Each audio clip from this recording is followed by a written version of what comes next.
Mgomo huu ulipata shinikizo kwa baadhi ya viongozi. Kwanza, kuto kupeleka taarifa za vikao tunavyofanya ndani ya wilaya, kurejesha kwa watu wanaoongoza. Hatimaye jana ikaanza kampeni ya kufanya mgomo.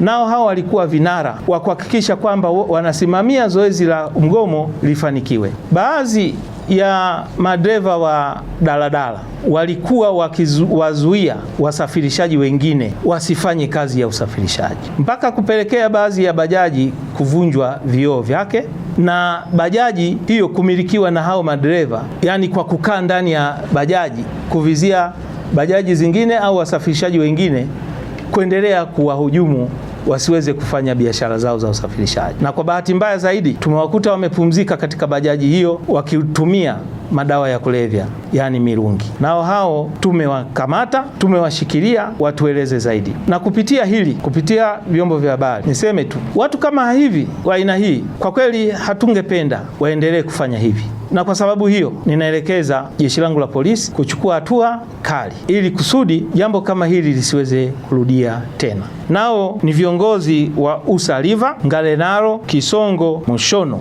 na Mrombo.